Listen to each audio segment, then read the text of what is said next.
Ladies and gentlemen, boys and girls, summoners of all the ABL Worlds 2019, a matchup brought to you by the Nick S. producer. My name's Hickory. I'm joining my long-lost buddy, Rebel Fox. How's it going?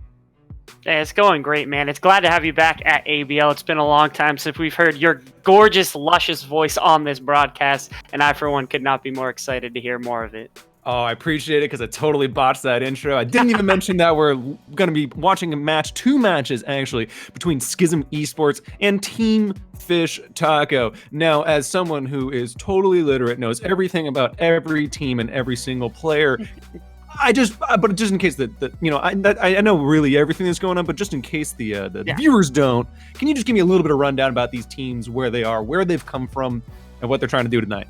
Absolutely. Skizm's been pretty popular in the ABL for a while. I think they're it was in that trivia competition. They've been in the most playoffs, most finals of any other team. So they're very widely known. They came into this with at least a relatively kind of shaded, kind of mysterious roster, but it looks to be very, very good on paper.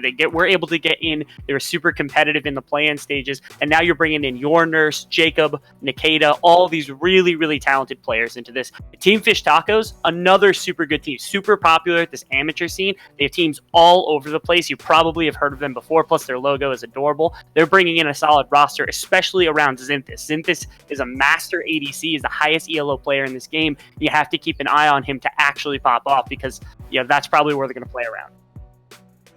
So you actually just mentioned a lot of the play of TFT around the bot side of the map. Is that mirrored out of Skizm? Do they have are they looking more for Your Nurse in the mid lane? Or is it just going to be kind of a draft by draft, game by game situation? I think for Skizm, it's going to be a little bit more draft by draft, game by game, depending on if Jacob and Nikita feel comfortable into Zinthis and it's in the afternoon, they might be willing to give a little more agency to those two. But otherwise, I would assume give more presence to Your Nurse. He's super talented. I think this is his first tournament here in the ABL. And then you have Obelisk on the top side of the map as well. He's very, very good player in his own right. So if you get those two rolling, they can affect the side lanes as they start to take advantage. Well, so as you said, I really think it's going to come down to a game-to-game draft for Skizm. TFT, pretty straightforward approach. Hell yeah, we are going to be jumping into the draft as you mentioned. Any pick spans that we should be kind of like looking at? First off, as we do have a Leona and a Varus dropping off the map. Makes sense, yeah. So Varus, super popular for Zinthis. Of course, it's one of his two champions that he plays. Caitlyn's actually the other right there. Leona, super popular for Skizm. That's Nikita. That's like one of his classic champions. And Ahri. So these are super targeted bans. Like Caitlyn and Leona, decently meta, but Ahri and Varus certainly not. But they're very targeted towards specific players, trying to get players on the opposite team off of comfort and get them into, kind of where they want them to be, rather than just banning away what's strong. So what would Zinthis or Your Nurse be able to play off of these comfort picks? Off these comfort picks. So if it were Zinthis, I would assume he'd go to Lucian or Ashe. Those are the two I would assume he would go to, although Lucian isn't particularly strong, especially now that I think Xayah was just banned. Oh, it's a Shaco ban. Or was it not? It's a Xayah ban. Okay. So that's actually a Xayah ban. So now Xayah's off the board, so Kai'Sa's the only ADC left that's super top tier. Lucian's not bad into that. So I think TFT, if Kai'Sa is not taken or banned away here from Skizm, they could let that slide and take Lucian later in the draft. That's what I'd look for. Also, there's another bad miss that we have to see what's going on here. My favorite thing in the world, pro draft. That's a Karthus ban. So. Karthus, probably jungle ban, correct? Yeah, most likely. Yeah, I mean, there's always that rarity, but this is to get Pantheon over, though. Pantheon's taken a few nerfs here and there, but Pantheon's super strong champion in the top lane, and that's going to give topside a lot of agency, despite the fact that, you can play around Zinthis on the bottom side of the map. Giving Will Win something this strong is going to dictate the pace of the game. How do you feel about giving him something this strong that early in the draft? So Skizm has to get something in recompense for it. Kai'Sa's a great start. I think they need to look at other champions that are super, super strong for either them or in the meta at the moment. Things that could go along, it just kind of depends on what they like to play more than anything. But you could do things like Kindred or Echo in the jungle. Both of those are pretty popular for Skizm. You could look for maybe a support also, like Nautilus. You could throw that into this composition as well. Yeah. Nice, very nice expectation of the Nautilus with the Kai'Sa that's going to be Skizm's bot lane going into Zinthis, and it's the afternoon. What actually would TFT pick up in the bot lane against that? Again, I would expect Galio is not a terrible pickup. I expect Lucian to be paired with anything, though. It's certainly really good. Ashe is the other counterpart. Ashe is very strong right now. Lucian isn't as strong, but he's better into Kai'Sa, and he's a lot of early game pressure. With the Pantheon, you'd expect that. Yeah, there it is. There's a Lucian. There's also a lot of early pressure in the bot lane between Galio and Lucian versus a, Kai'Sa. Not necessarily the strongest half-item champion. Yeah, there's quite a bit of there's quite a bit of interaction between this lane, because I think Nautilus is actually really good into Galio specifically as a champion. But of course, Lucian, Galio, if it gets onto the Kai'Sa pretty much pops immediately. So you have to be very careful, and you have to play more cautiously if you're the Nautilus to make sure to peel this Kai'Sa away. Gragas locked in as the final pick for Skizm here.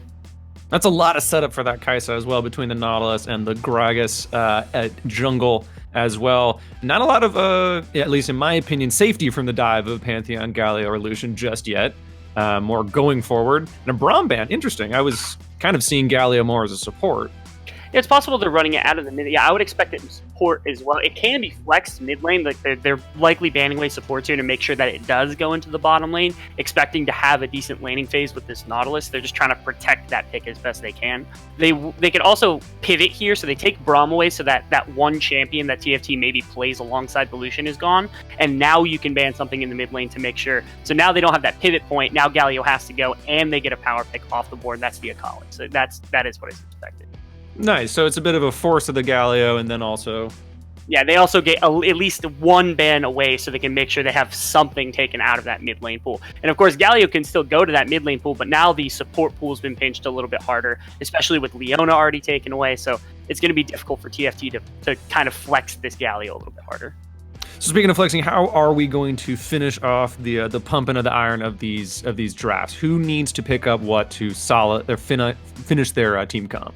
So with Pantheon on the top lane, I think, yeah, if I was going to say Fiora or GP are the two that I would look at from the side of Skizm. They both have at least some ability to counteract Pantheon's early game, and they both scale pretty well. That would be an aggressive pick. Yeah, Camille, super aggressive pick, can respond to the split push of Pantheon, but I think Pantheon does win those early duels. Oh, it's Kale, actually.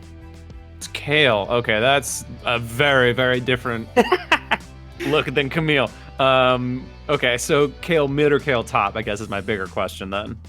I would guess mid lane. You wouldn't want it in Pantheon. It's a very rough lane for the Kale, at least for the first 6 levels, definitely. Once she becomes ranged, she can try to trade harass with the Pantheon a little bit, but by that point, it's the lane's probably already done and in Pantheon's favor, so there's very little you could do. I'd expect it to be mid lane. They could also flex it if they really feel comfortable here, so it's not a terrible pick for Skizm. Jarvan, Orianna, oh wow, big team fight finish here for the site, or for the side of Team Fish Tacos. They haven't locked it in, but that is a scary combo, and it does get locked in. Yeah, it seems kind of early game or earlier game focus from TFT though.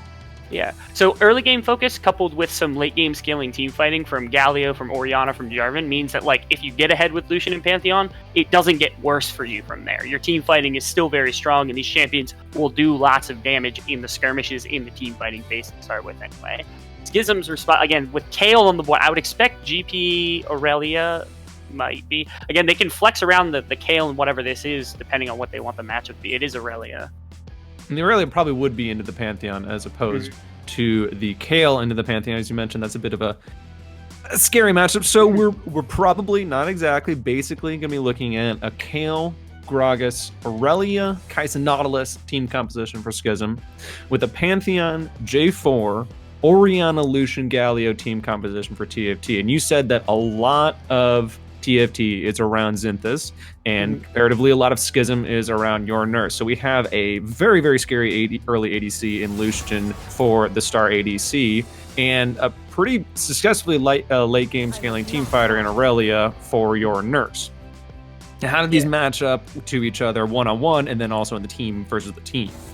Yeah, so I think the important thing is that in pure laning phase terms, Team Fish Tacos has quite a bit of advantage. I think Jarvan ganks at least as well as Gragas does in the early stage of the game, and then you've got Lucian for early presence bot lane into the Kai'Sa, and Pantheon into either the Aurelia or the Kayle, whichever it is, will still have presence. So you have to expect that those two side lanes are going to be winning to start the game. I think Team Fish Taco's whole plan is get Pantheon, get Lucian at least mildly ahead, start taking skirmishes as fast as possible. Skizm cannot skirmish very well because of the way their team composition's been designed. Skizm, on the other hand, they're looking to dive constantly. We saw this from the beginning of the draft. Kai'Sa and Nautilus trying to get her onto the backline. Couple that with the Kayle ultimate, and Kai'Sa can do some really good damage if she's at least ahead or at least significant in the game whatsoever. So the idea is you need to stall these side lanes. I think the best way to do that is take this Gragas, take this mid laner, run around the map. This is exactly what should be expected. Obelisk and your Nurse, of course, those are the two players from Skizm to take a look at in this game, because they can prevent these side lanes from taking ridiculous amounts of crippling damage and preventing this team fight from ever happening from Skizm. So if I'm just kind of iterating that correctly, a lot of Skizm is, I guess, stemming the blood flow, kind of slowing things down until particularly Kayle, but also Aurelia are ready to go for these team fights to just kind of outscale the side of TFT. Yeah, and I think there's one other thing, which is that Orianna is likely going to be pushed in pretty consistently, and these waves should be controllable past level 6 for every single lane on the side of Skizm. So if Gragas is able to get into these lanes and get outnumbers in these like kind of 2v2s, 3v3s, that kind of thing, that's going to be big for Skizm, because then you can take these losses and start turning them on their head. If Kayle gets ahead of Pantheon in the laning phase and he can't all in the Kayle, like the Pantheon basically becomes useless in this game outside of just a shield to block some damage. Same thing happens in the bottom lane. If Lucian gets behind the Kai'Sa, Kai'Sa's just going to blow up anyone she wants, and Lucian can do very, very little. So, again, watch Obelisk, watch Gragas. Try to look for outnumbers. TP plays from Kayle, TP plays from Aurelia, even the Kai'Sa can completely turn around a gold deficit in this game for the side of Skizm. So far, we are looking at 3 teleports, and if you want to teleport your points to a higher level, make sure to bet now who you think is going to win between TFT and Skizm. We know the teams, we know the drafts, we know there's probably going to be 3 teleports on the side of Skizm right now. In fact, is there anything about these summoners that needs to be pointed out? Anything specific outside of just a lot of map play? Like I said, to me, it just looks, from the side of Team Fish Tacos, they're looking to play very standard. Pantheon can roam around with his ultimate, with his TP, but Orianna's going barrier for more lane protection. Lucian's going to heal so that they have a little bit more lane presence and the ability to duel a little bit more. That's the idea. Whereas Skizm's playing this kind of new age League of Legends where they're looking to fight around the map as best as possible with 3 teleports and try to get advantages by grouping quicker in the laning phase, despite the fact that, like, if it gets to mid game and they're even, they'll probably lose just straight up like 3v3s, 4v4s, that kind of thing. So they want to generate those much faster in the game with these TP as best as possible. So I'm actually kind of wondering about with you're mentioning a kind of a scariness for Skizm for early skirmishes unless they go correctly. Does that mean that they have to give up early towers, early objectives like the Rift Herald, or is it just kind of a play it by ear because they do have the extra TPs to just ferry 3, 4, 5 people into a team fight that might have only just been J4 Orianna versus your Nurse? So I think where that comes in is, like, you can always respawn on the opposite side of the map. You're perfectly capable of doing that. Gragas with Kai'Sa and Nautilus should be perfectly fine attacking a Lucian Galio if Jarvan shows top lane. The question is, like, what are the timings behind it? Which is why, you know, tracking Rourke, tracking Obelisk, especially in this game, are going to be important, because at the right time, Rourke can completely cripple this Kayle's game. He walks top lane, he ganks her level 1, level 2, burns flash, burns TP, those kinds of things, completely destroys her laning phase. She gets behind an experience, gets behind a gold, she never comes back in the lane if ganked at the right time. So it's not just about, like, getting ganks at the, like, during the course of the game, it's about putting them at the right time to make sure Skizm can't actually respond whatsoever to on the opposite side of the map. So if Rourke's tempo is a lot higher than Obelisk's in this game, he's going to make a massive effect on the map, and you're going to see it very literally happen. You will see Pantheon climb very quickly. You'll see Lucian climb very quickly over Kai'Sa. So you're giving me a lot of ideal situations. You're giving me a lot of doomsday situations. You're not giving me, however, a prediction on who will win. So I would like to hear who you think is going to take this match for all the people who have already put their bets in. Sorry. That's fair. TFT's composition, it's very standard, and it's very, very easy. Lucian Galio should win bot, Pantheon should win top. Rourke only has to control the jungle, make sure those lanes don't get ganked constantly by Obelisk and your Nurse. I think it's just easier to play out what their win conditions are. The other side, again, it's very high variance play with multiple TPs, with lanes that don't necessarily go in their favor. I think it's harder to execute. But if Skizm does make these things happen, I think their composition is very hard to stop from snowballing. So in a standard game and what you would expect to happen, I would say Team Fish Tacos wins it pretty much every time. I expect it to go that way in this game. But with some of these variance plays, these coin flip plays going the way of Skizm, it's going to look very, very heavily like Skizm was meant to win the whole time. So that sounds like we're leaning for TFT, but once you have a level 18 KO with 6 items, things kind of get out of your hand. Hard to bet, yeah. Hard to bet against them. All right. Well, it looks like we're going for TFT, but we're going to have to find out in just a few minutes after our break. Thank you very much for tuning in for our draft phase. We're going to be turning back to the actual match between Skizm and Team Fish Taco in just a minute or two.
That was a really, really good joke that Rebel had between the break, but I guess you guys just missed it. Unfortunately, we're into the game here between TFT and Skizm. Now, we did hear from our colorcaster, Rebel Fox, that there's going to be a pause, that TFT will take this match. But I do want to hear from you, something we didn't mention. Who's going to get first blood? Ooh, who's going to get first blood? That's tough. On whom? And at what time in the game? Whom and at what time in the game? Look for like 2:30. Look top lane. I'm gonna guess that Rourke wants to cheese Ryu in this top lane, and it's Pantheon. So Pantheon hits level 2. Jarvan comes in level 2. There's no stop. I don't think Flash is even enough to stop that. If Real is not actually expecting that on this KO. So I would say 2:30, 3 minutes maybe. Look for Rourke on the top side of the map to kill Kale. Now, while we do find out who is going to get first blood, don't forget to be the first blood on your donation, subscribe, and cheer onto the ABL series stream. Make sure to hit exclamation tip to know when you can and can't support the production crew. Nick would appreciate it. His desperate, cold British soul is just being rained on constantly, and he needs some new blankets to get the production going up. But right now, we're going to see some basic red starts from both the junglers, a little bit of health, and we do have Will Win kind of sitting around in that tri-bush, but I can't imagine too much is going to go on.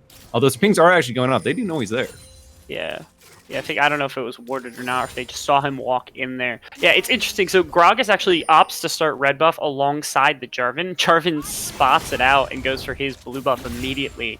So they might be splitting the map just vertically instead of going for anything horizontal. Like I said, I wouldn't expect that usually. I would expect him to play towards the side of the Pantheon and the Kayle, because that's your best matchup by far. You see Gragas is already in that area, able to protect the Kayle if anything goes down.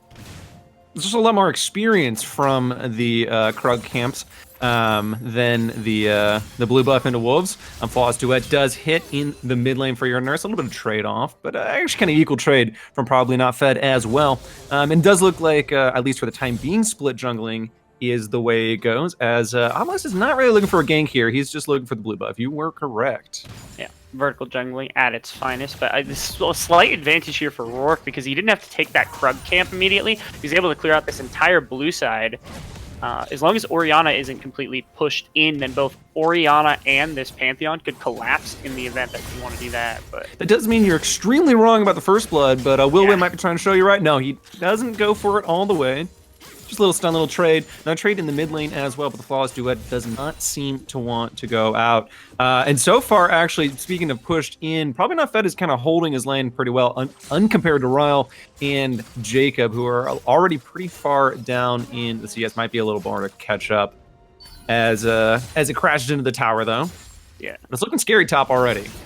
It is looking pretty scary top. Real just struggling to catch minions here as the wave starts to crash into his tower. The other big thing is, like, Gragas had made no attempt to walk up towards this top side. He had full intention of just taking these camps and walking away. I felt like maybe he could have had a gank onto Will Win, just didn't trust it. Yeah, Obelisk is trying to pick up. Oh, and it does go to the way of Will Win.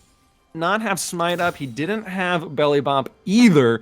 And Will is going to pick it up with a quick little spear to the top lane. It's going to be both Scuttle Crabs going to the side of TFT, and not a lot of experience all of a sudden for Obelisk, who is also quite a few CS behind his opponent. Not much trading, though. Not a lot of first blood attempts outside of kind of mid lane back and forth. Do have Rourke here in the bot lane. Let's see if anything pushed up. Difficulty. Oh, very nice ward from Jacob. Does spot him out. Ward will go down, but that's going to be probably safety from the gank. They put another one immediately into that brush. Yeah, get a spot just to make sure. No matter what. Yeah.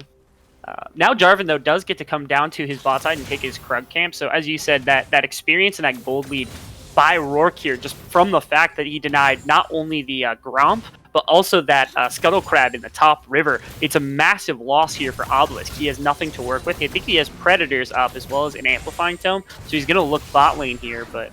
He's standing on a ward. He also sweeps out his own warded bush. Safety from both bot lanes so far. I like it. He's standing here. He's probably just going to back it off.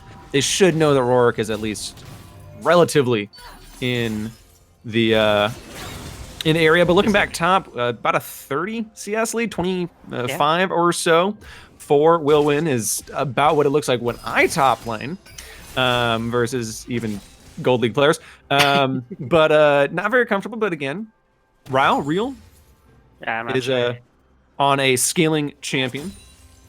Yeah. Like I said, it's mildly surprising to see that Skizm was so willing to just put Real on an island against Will Win here and not try to bail him out of his lane whatsoever. Once he hits 6, he has the ability to at least farm minions pretty consistently, maybe trade back with the Pantheon a little bit. So like I said, a little bit of booster here would have probably got him to that level 6 mark. There might be action on the top side of the map. Rourke does know when the overband of the Krugs is. He's looking at Real really quick. They both have flash. Everyone is kind of relatively safe. There's a little bit of trading, but there is a level advantage in the mid lane as well as the bot lane. Talent lands onto Nikita. He's going low, but he does hook onto the wall, gets his way out. No summoners burnt actually on either side. Just a trade of health before, actually right after the first recall. That is the case. Really nice that nobody's actually had to burn any of these summoner spells yet. They're just saving for when necessary.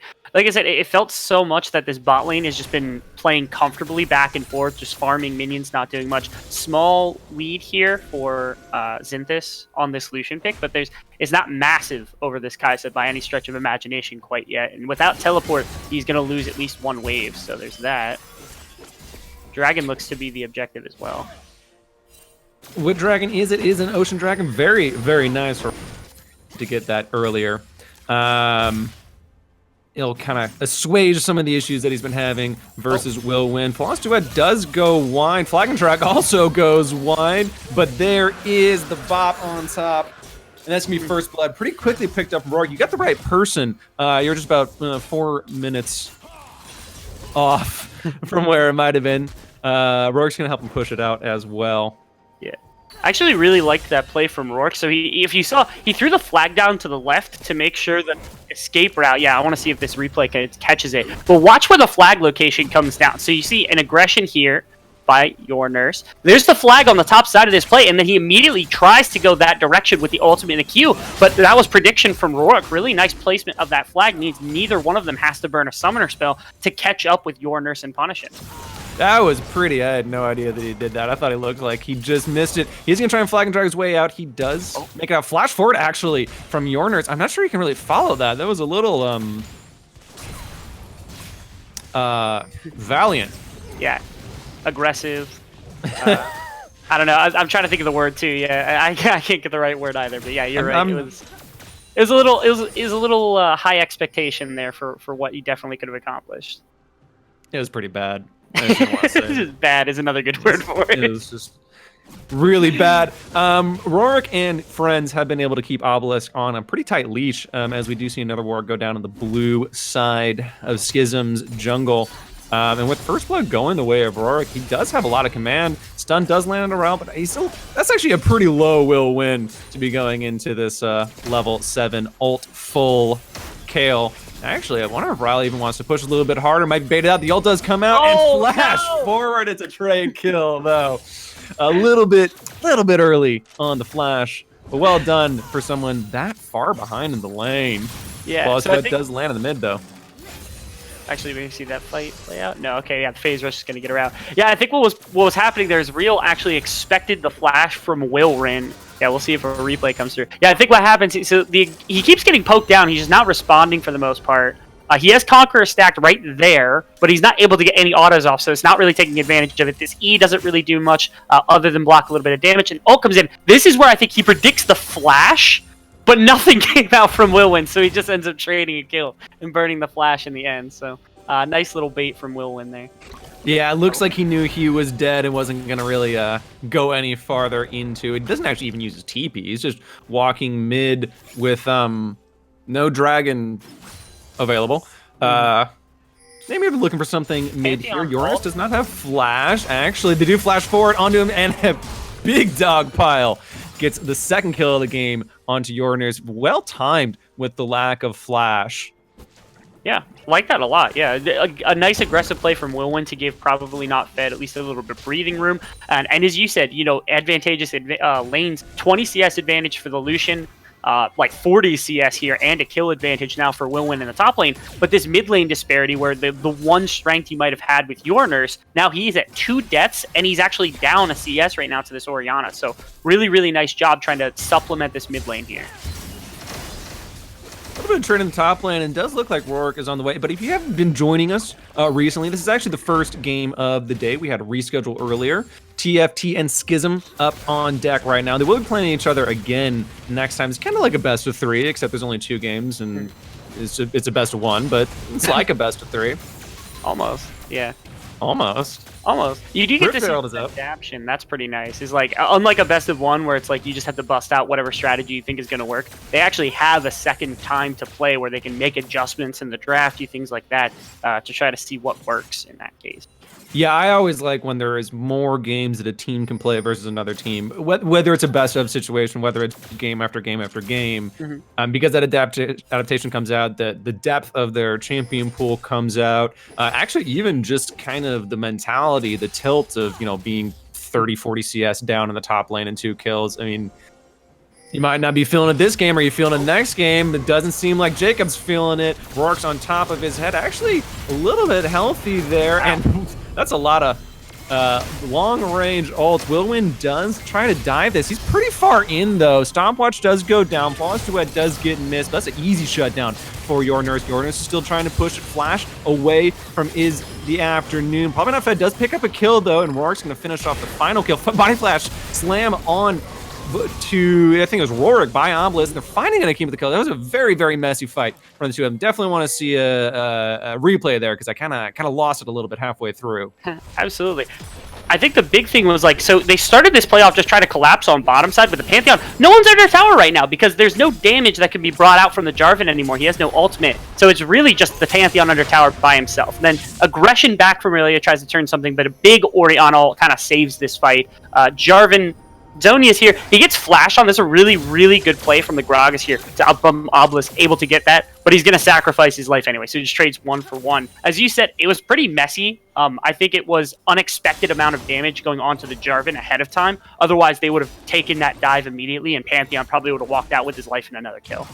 It kind of felt like everyone was hitting their abilities and kind of going in further, but didn't have the items to really kill anyone, even though they're hitting their abilities. All these ults kept hitting, all these skill shots kept hitting, but everyone's just at like half health. So you have to push farther and farther and farther. Blow flashes. We saw at least 3 flashes? Yeah, I think so during the course. 3 flashes. A little bit of trade. Ryle actually does taking a level lead. He's got a lot of the tower plates as well. He does have ult up, and the flash does not come out. Actually, Willwin had already flashed in that earlier team fight. Xynthis does pick up a kill onto, I'm sorry, Nkaida? Yeah, Nikeda. Senkaimon. The Grand Shippuden. Ryle now has a 2-1 lead in the top lane. Not as scary as it was earlier. Taunt does land, and wow, he's just gone. Xynthis gets his third kill of the game. Xynthis actually gotten a lot of farm, a lot of kills kind of under wraps as things have been going around him. Just kind of picking them up. And you mentioned that this is a very, very scary player that's going to accelerate really, really rapidly. Yeah, kind of surprising to see. It's just a little bit of disrespect maybe from the side of Skizm to play around Xynthis in such a reckless way. They know he's going to be able to punish you, and it's happened time and time again. You've seen there's no real outplay coming from the Lucian. He's just kind of standing there and taking what he can get.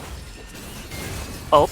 A little bit of a trade. Tower does go down. It's not the first tower, though. Ryle does have flash. Wow, he does so much damage. He's level 11. Sended. She's going to send it, Angel, that is. Flash 4 does pick up the kill. That's the 4th death for Willwin. 2 of them pretty unnecessary, or even 3 of them, I feel like, at this point.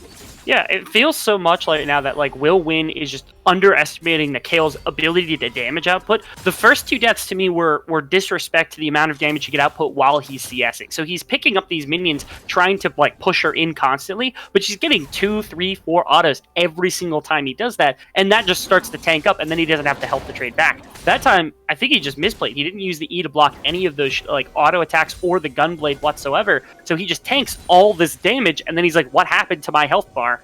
It's gone. There's nothing you can do at that point. Can't really use the Conqueror to his advantage either. What happened to that 40 CS lead as well? Ooh, that was a bit of a shockwave onto Jacob. Jacob wants to return some of the damage as Yornurse is going to ferry him out, but it's only about a 15 CS lead at this point. That was really ballooning rapidly, and it looks like Obelisk might be a little bit in danger here. Actually, going to be coming forward is the Afternoon. Hero's entrance onto Obelisk. Yornurse does drop off the Vanguard's edge, but I think that's just going to be a disengage tool. How did they get so caught out there when it looked like Yornurse and Jacob were actually pushing Probably Not Fed out? Yeah, so I think it started just with Rourke being able to spot out. So first off, I think it was it was Jacob. Jacob got pushed out very, very quickly for Probably Not Fed's ultimate, and because of that, there's no real backup there. They didn't have Yornurse, they didn't have Real here until right now. Actually, I'm going to wait for this until this comes through. Real is looking. Shockwave's not there, though. It's not there, though. Even there, I'm not sure there's a lot of a fight here as much as clearing out the wave. The Rift Shell does go to the way of TFT after the plates have gone down. Yeah, so I'm gonna at least give you a little less gold, but might open up the map a little bit. It's 1-for-1 tower right now. You could play it towards Lucian's side of the map and break open the Lucian a little bit more, maybe free him up to play around the mid lane a little bit, but you could also throw it in this mid lane, just try to break it down and push your ward line a little bit further up. So maybe that's the potential here. I think you'd want that in preference because you are the skirmishing team, the team with the Jarvan and the Orianna Wombo combo. So like I said, I think they would want to focus this down this mid tower if they can. I just don't know if that opening's going to come for them very easily from the side of Skizm. Yurners has been clearing his waves very, very rapidly. He does have the Tiamat build right now, so he's trying to control it. It's odd to say that, as probably not Fed was looking more to just kind of control the wave, but Willwin did kind of catch him up. And right, what I'm trying to say here is that it might be a little bit hard to break that mid tower without a little bit more bodies in the way, but Zinthus is still farming extremely effectively. A 22 CS lead, plus 3 kills, plus 1 assist, plus 0 deaths. Looking for a second item here pretty soon. Do you think they're going to have to force a fight here as Ryle does get stronger and stronger? They might. The big thing is, yeah, as you said, the Kayle is just ridiculously strong, and Kayle can blow up this Lucian very, very quickly, especially since he has no real magic resist. In fact, the only MR really built so far is on Rourke, and that's just the one Negatron cloak. There is a null magic mantle sitting on the Galio, and he has his passive, but like I said, there's on any of the carries, any of the damage dealers, there's no magic resist, so you have to be very careful for real. I think what they're expecting is that they're going to get the drop on this Kayle. They're going to get the drop in the team fights to burst out Kayle before she can really take advantage and start doing damage. So like I said, Obelisk can do it, Nikeda can do it. All you got to do is buy a little time for Kayle to start popping off, start getting those autos, the transcendence stacks, and she will destroy these team fights. Before we get this fight, you kind of mentioned MR. How do you feel about the Ninja Tabi on both Willwin and... Like I said, I think the intention was maybe they thought Kayle was going to go more of an AD route and the Kai'Sa was going to go more of an AP route. So they thought, okay, well, since they both auto-attack a little bit more, Ninja Tabi is going to be a little more effective. I don't know that buying Mertreads was going to help them really with the defense anyway, so I'm fine with that. But I think there is itemization they could have gone for, like a... Hook does land onto Is the Afternoon as well as a Flawless Duet, but he's a pretty tanky boy right now. Rourke is kind of looking. He does drop. The Cataclysm is not going out just yet. The Hero's Entrance is going to whiff. I was looking for probably not Fed. He was not feeling it just yet. That probably will guarantee the Dragon, though. Yeah, Obelisk was pushed out during this fight. Right now, Yurners isn't anywhere near them. Pantheon is chunked out, at least. No, he was chunked out. I think he got a little bit of his health back, but Real, pretty strong. Yurners. Skizm's kind of looking for a Floss Duet. Does land. Yurners still pretty far out here. I don't think he can really get away from Zinthus, and he will actually go down. 4th kill of the game. The team fight going the other way. Rourke does pick up the Drag, and he's getting on to Obelisk as well. Almost does have Flash. He does get away. Flag and Drag off over the wall. Picks him up. And Kaida Senkaimon trying to help his team out. He can't really do much. He's not very tanky. Willwin in front of them already picks up, looks like the flash from Jacob Knives. Jacob Knives just kind of walks his way out, watches his team die. Ryle will save himself with the invulnerability, but it's just a terribly botched team fight from the side of Skizm. Yeah, again, Kayle had no way to get into this fight, neither did the Kai'Sa. We'll see that here. So it was a nice turn to make sure that this Aurelia would go down, so they have no flank coming in it whatsoever. Nice Dragon secure also by the Jarvan. And then again, here's Kai'Sa. Look where she is on the top side of the fight. She's not autoing. She's got no Q. She got W at best. There's no real trade potential. Then Pantheon starts jumping in, so she has to go even further back. Kayle has to do the same thing. You have to respect the Pantheon CC and the damage that can come out of him, even if he's behind. And you see here, the Flash is able to protect her, the ult's able to protect the Kayle, but neither of the damage dealers able to get any significant work done in this fight.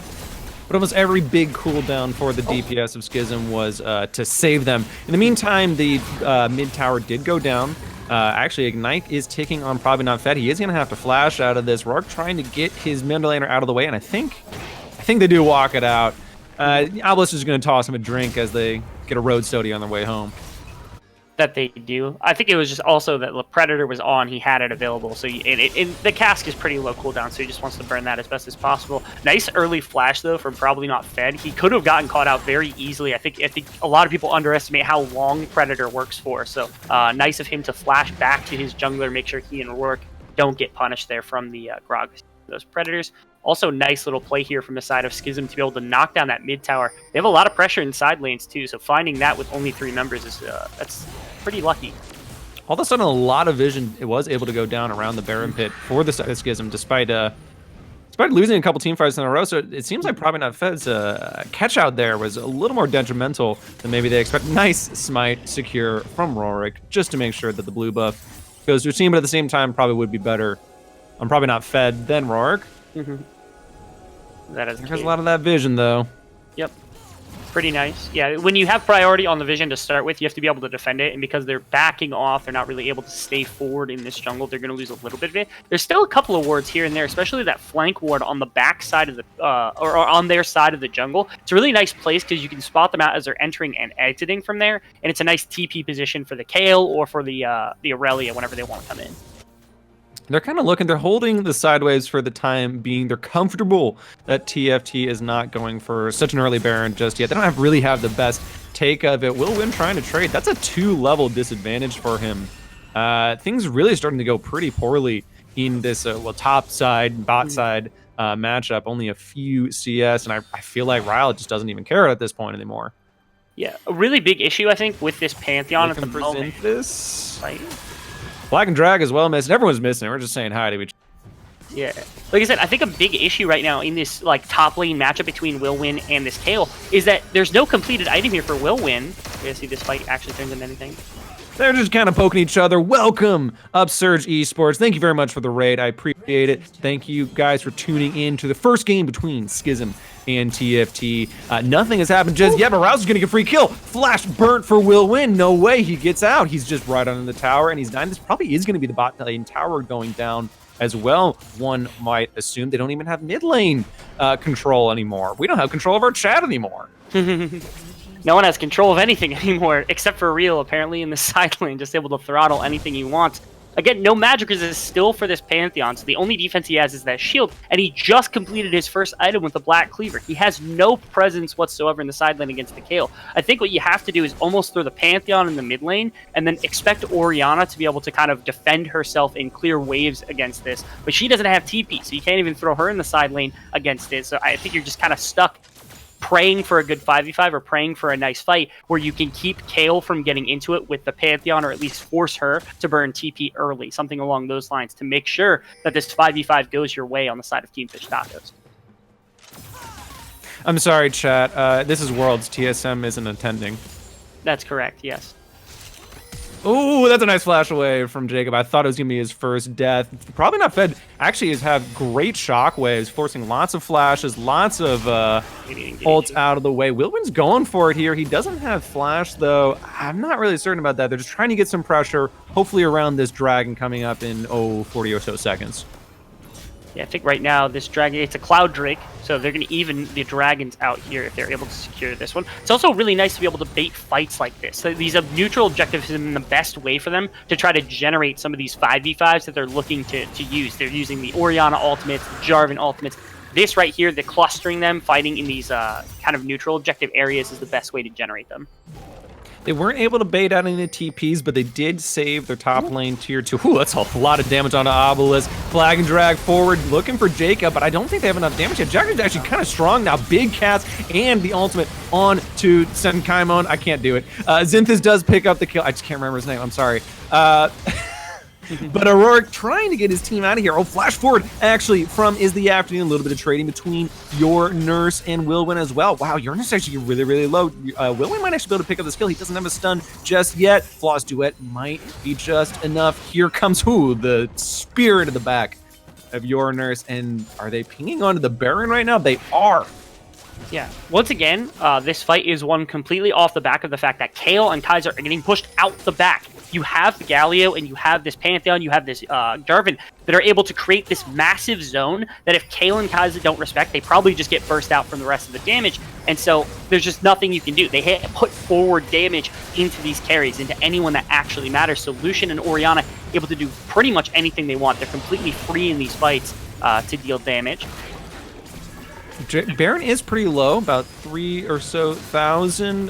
Looks like 3 and some change. Obelisk has flash, he has belly up, he has everything he needs. They're opting into a 50-50 that doesn't really seem necessary to opt into. They're getting pretty low, and Kaida does go forward. Extremely low, big pickup from Obelisk. He does secure it, and actually the team fight's going pretty badly as Ryle just shreds through the side of TFT. Why did they opt into a 50-50 when 2 people were dead on the side of Skizm? I have no idea. They only had 1 person dead on the side of Skizm at the time. Nice ultimate. Ooh, but I don't know about that one. That wasn't the nicest of ultimates. Xynthus does pick up his 6th kill of the game, with probably not fed actually being kind of fed at 3-0 and 8 as well. It's gonna be one of the Baron buffs, a little bit gone, but you know, otherwise. All right, let's take a look at what happened in this last little fight here. Yeah, so again, around the Baron, they're just not respecting anything. Galio not able to CC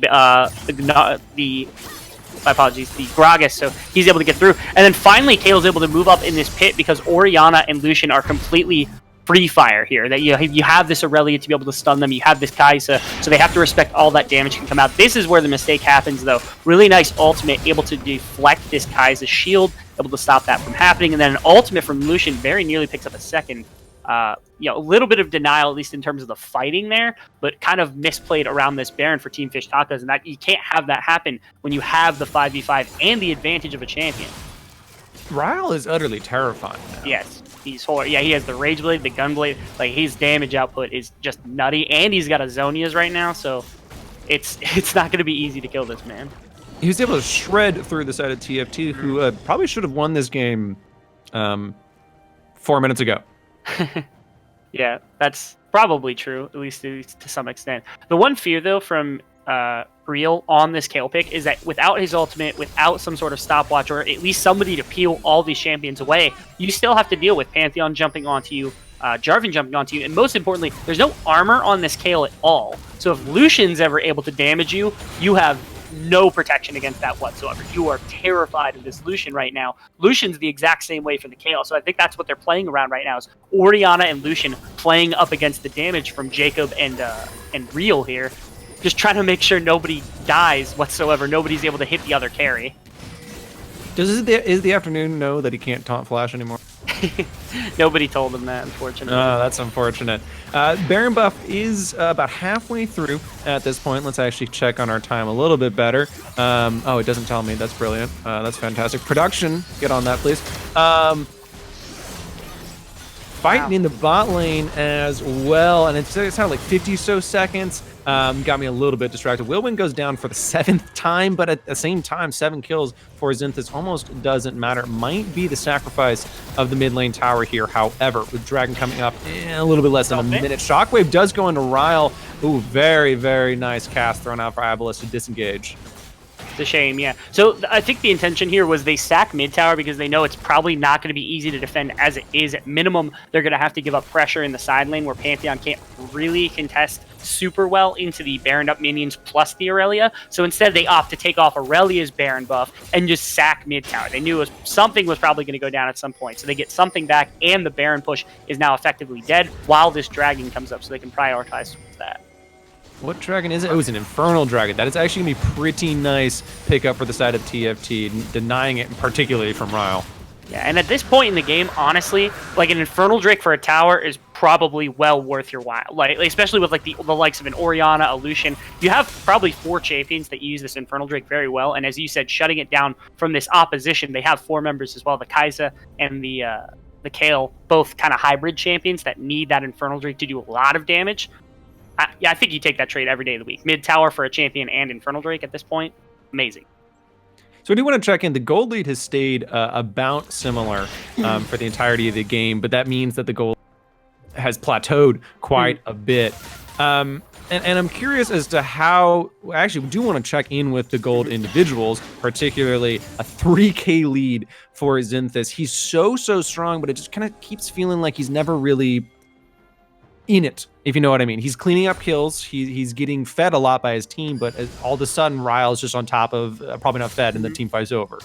Yeah, it feels like we're paying. So, like I said, the carries are very downplayed in this game. No one's really making these pop-up plays except for Real on this Kale pick. It's a lot of it is these tanks. It's Obelisk, it's Yorners, it's Nikita, and on the other side it's Rourke. It's in the afternoon. And it's Will Win. These guys are generating the picks. They're generating the space necessary for probably not feed for the Lucian, the Orianna, the Kai'Sa, the Kale. All these guys get damaged because of these big CC bots that they have around them. This game's boiling down to that at this point. It's not so much about this, these damage dealers doing damage. It's just about who's allowed to hit somebody because these big boys are giving them the space to.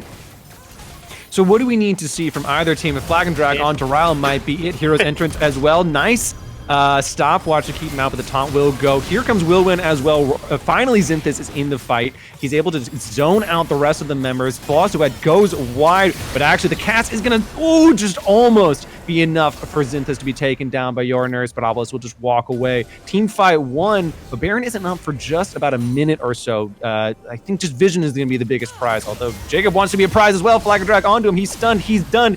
He actually is trying to dash away, but he's going to go out. 3 kills all of a sudden, picked up very easy, and it looks like Obelisk wants to turn it into a 4. Not just yet. Yeah, we could look for mid lane here. They might be able to get mid lane inner, or at least get a ton of pressure around the Baron. That should be up any second now. Like I said, the big thing, though, is Kale walks way too far forward. Kai'Sa walks way too far forward. There's a free Baron for that. You don't have space. That's what they said. Obelisk, Nikita, they have to buy you the space to be able to walk forward like that, and they just didn't have it. They don't have the wards. They don't have the CC there to protect you in that case. That's just Real overextending. That's Jacob overextending just a little bit, and you saw how quickly you could get that punished by this Jarvan and Galio combination. I'm very happy to also say they didn't opt in for a 50-50 again after winning a team fight. Thank you. Yeah, it's going to be about a 6K gold lead that I mentioned was a third of that, just a few seconds, ballooning pretty rapidly, feel a lot stronger, a lot more comfortable, but I am still quite a bit worried about Ryle on the Kale. He's still 7-2, he's still 4 items, and he can still pump out a lot of damage. He just wasn't really in the previous team fight, except for dying. That's the difficulty. It's just that, like you said, if he dies early, he can get no damage off. If he has space to work with, he can take over a fight. I think where this game's also going is that it doesn't matter so much that Rourke or At It's in the Afternoon actually get damage or CC off onto any of the carries. What's much more important is you want a ball delivery system. Probably Not Fed is almost on the grid system. Right? Speaking of a ball delivery system, Probably Not Fed is nowhere near flash out. Might get away with the cat. That's 3 ultimates blown just to get their top laner safe for, well, a Flag and Drag from the side of Rourke. Yeah, really, really nice trade of abilities there. But protecting Real is everything right now. So you burning those 3, you're going to take that every day of the week. You have to wait a little longer, probably not fight for the minute.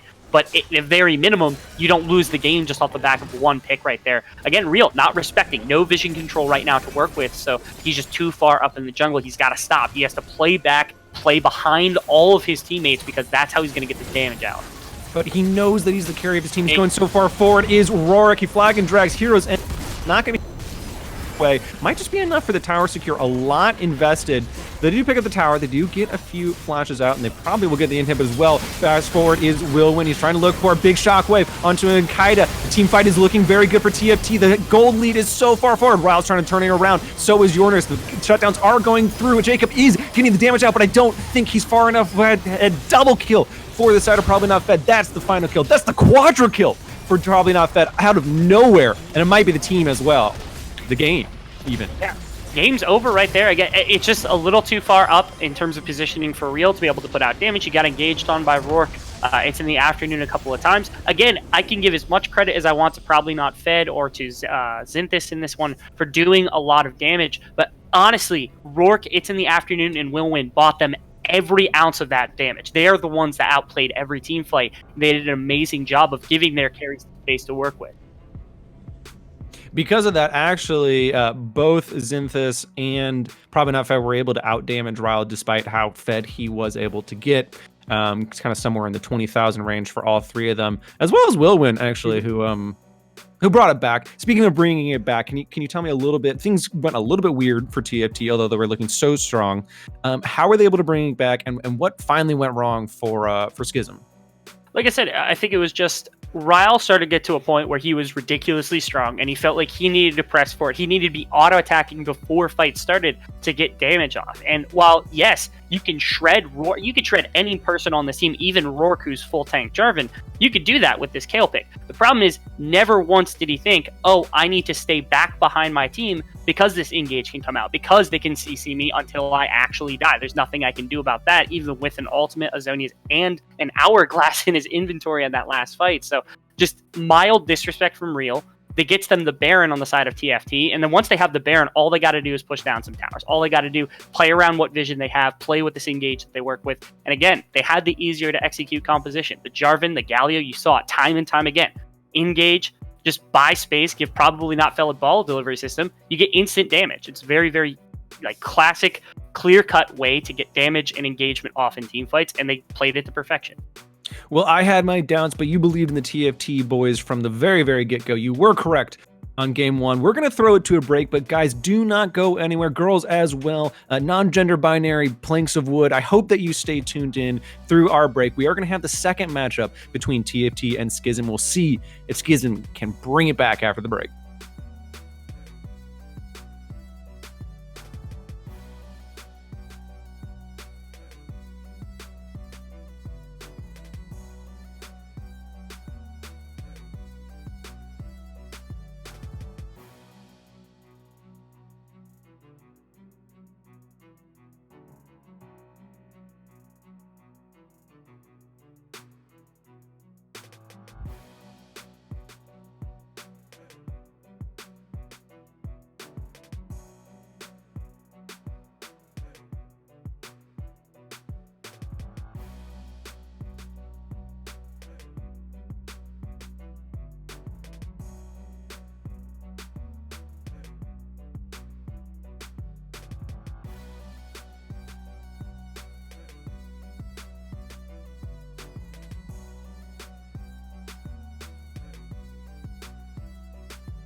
You know, it's really great to be part of a gamer nation, to be part of a league nation. But you know what's a better nation? Donation. And folks, you can be part of the ABL donation system by hitting those bits, by hitting those cheers, adding to our subscriber count with your Prime subs. Because after all, what is better than giving to some poor, starving caster that just wants to make a splash in the league world? I can't honestly think of anything that's more important than exactly those words you just said. I really can't either. I have 5 accounts subscribed to ABL right now. But outside of the subscription to ABL, we do have a draft between TFT and Skizm running through really, really quickly. TFT banned Leona, Kale, and Xayah. Oh, they don't like Kale. Surprise. Skizm gets rid of Galio, Pantheon, and Caitlyn. Yeah. So I pick up a Varus. Okay. So I'm not crazy in that Kale portrait is not the actual Kale portrait that they use in game. I was curious whether that was the case. Yeah, we see, so Leona, Xayah, and are both consistent from first game. Kale popped off, so that's not a surprise. What's surprising to me is the Pantheon and Galio bans, both very prominent engaged champions that the TFT worked with very well, but they do give Varus over it, and that's super high priority for Xynthis here. It's one of his better AD carries, so they have to have good response for it. I'm still really distracted by the Kale, but it sounded like Xynthis is good at Varus. I know he's good at least after seeing it. Ezreal Braum, though, feels clunky. A little bit, yeah. The Qs do apply the on-hit passive, but it just feels like Ezreal doesn't have a ridiculous amount of like all-in potential, especially against the Varus in the early game, to make use of it. It feels more like a protect the Ezreal lane for later, and I'm never really a fan of those kinds of lanes. I was never a fan of Ezreal Tom Kench when there was around, so you know, maybe they just want heavy protection. They saw last game how easily it was that Xynthis just took over the entire game by just passively collecting things, so they want to prevent that. Kindred is the look here. Again, we made mention last game, this is something that could come out from TFT. You must not be an ADC main if you're not into the ADC being fed all the resources. It's more so that I'm not a fan of Ezreal in solo queue, because all of them are bad unless they're fighting me, in which case they're actually just, like, Teddy. Yeah, it's like me on Yasuo. Exactly. But Kindred is going to be picked up for the side TFT. That's a lot of burst damage and a lot of team fighting potential, actually, between Thresh, Kindred, and Varus ults as well. And a Zac. Interesting. Okay. I like it. A bit of an old pick. Yeah, it's actually coming back to prominence slowly but surely. It's like, of all tank junglers after Sejuani's most recent round of Nurse, I think the only one that's actually viable is Zac. Quite a bit of CC in his kit, that ultimate really, really good. And it's a lot of team fight, and right now they are building that. Skizm last game didn't have a fantastic 5v5. In this one, they're building a lot more of it. It's a little slower pace to the game for them, even slower than last game with an Ezreal and a Zac. But honestly, it at least gives them a better win condition than what we saw last time. They're also getting rid of a lot of the team fight from TFT with the Orianna ban, the Pantheon ban, the Galio ban, maybe a J4 ban, honestly, now that we know what the... Well, actually, yes, that wouldn't really make sense since Kindred probably is a jungle, but hey, you can J4 top lane, why not? Kindred mid lane. That would be cool. I've definitely seen Kindred ADC before, and it exists. Lissandra, yeah. Another really good team fight tool. So as you said, they're really focusing down the team fighting from Team Fish Tacos. I think that's something they prioritized last game, and they did very well with. So we're seeing more maybe a lane style that has to be adapted here for Team Fish Tacos. Skizm has slower scaling champions, but it's not like Varus spikes super early. Kindred's pretty good at dueling early, but isn't exactly like an early game champion. So Team Fish Tacos doesn't have these pure, like, massive lane advantages quite yet. We'll have to see what the solo laners go for. Skizm, yeah, none of them have gone. I feel like Skizm would probably want to hide, probably mid, right? I would assume mid, although it depends on what they're opting for. You can see, like, GP or Riven here if they want to go top lane, but I would assume GP is pretty safe. Gives them quite a bit of ability to fight in the top lane. It's another scaling option also for Peel. Kali. Ooh, a Kali. Now that can't go mid or top. Yeah, they opted for the flex pick instead of going for the direct gangplank, so they can't get banned out. Although Akali, not super duper weak right now, but certainly more valuable for the flex pick in kind of the later game. So again, kind of talking towards the scaling. On the side of Team Fish Tacos, Ooh, speaking of scaling, I'm into this.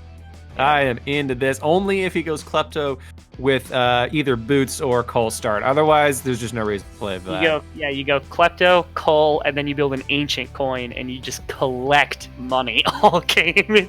There's nothing you can do. You go 0-2 and still win because you're Nuggery. Scion getting flexed here. What is that? What are these splash sharks? Very weird. All right. It looks like. Yeah, I really don't know. Scion is going to be the top pick for the side of TFT. So, actually, there's a chance that Scion mid. I think they want to put Scion in the lane with Akali because it's a pretty decent matchup, and Akali can't really get aggressive here. So this is Malzahar. I'd assume it's Akali top and Scion into that, so it should be fine. Well, that's a big assumption. Yeah, now they're going to double flex with Nico and Akali. Oh yes. Flex. Heimerdinger. It's Heimerdinger. No. Ah, okay, it's not Heimerdinger? Heimerdinger. I was really hoping it'd just be like the triple flex. Okay, so yeah, does that then put Scion in the top lane or the mid lane? Like I said, I think they want it in the Akali lane. I would assume it's not going to be Lux top because they could just abuse that with the Kindred all day.